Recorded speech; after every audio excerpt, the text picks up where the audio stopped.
Well, long before electronics and screen time, there was paper dolls, pop-ups, and flap books for everything from children's entertainment to political satire and advancing education. And now work to digitally preserve some of the most delicate pieces of history at the University of Minnesota suddenly on hold. Leah Bino shows us what the project is all about and why the world is watching. Deep in the temperature-controlled vault at the Wangensteen Historical Library of Biology and Medicine, there are tens of thousands of centuries-old medical materials within the University of Minnesota's collection.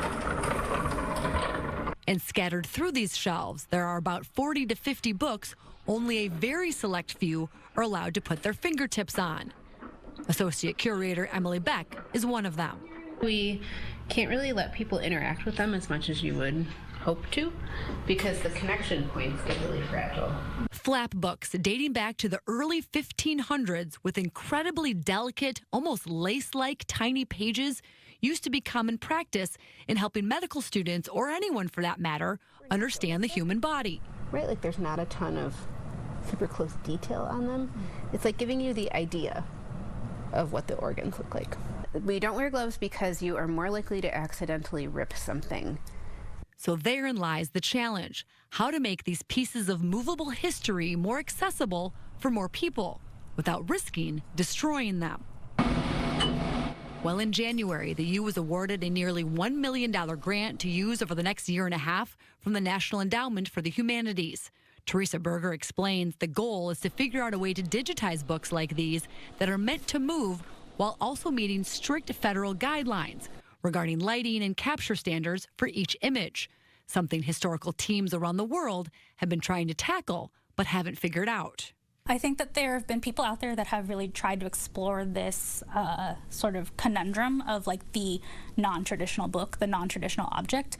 And there's always been kind of different projects here and there, but what's been really great about our project is we found out that there were people across the country. So we had letters of support from faculty at Cornell, at Northwestern, really who were saying, hey, go for this project, you know, give them the money so that they can try to figure this out. Suddenly, there's a new chapter to this book. During the course of putting this story together, researchers found out their grant they were expecting was terminated. Now all of this work is on hold. We're not totally sure what we do now. We're hoping that we'll be able to have some conversations with folks at NEH and, you know, maybe do an appeal to ask for the money back. We think we can make a good argument for it being really, really useful for the people of Minnesota, for the people of the United States, but we just don't know at this point.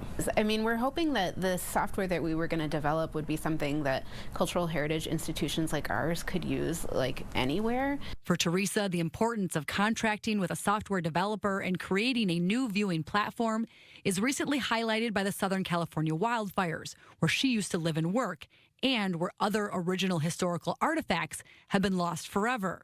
Some digital versions are all that remained and now serve as a renewed reminder of the importance of saving flat books for future generations.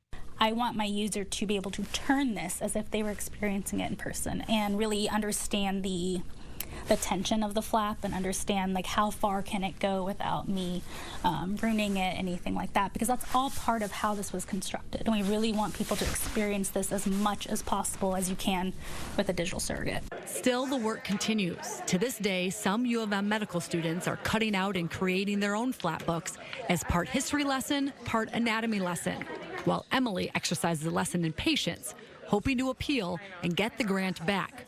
From her view, any page meant to move needs modern technology to move into the future. Wait and see. Keep thinking, keep talking to people, keep networking, keep having conversations. You know, the thinking doesn't stop, but the work kind of has to pause for a while. Leah Bino, Fox 9.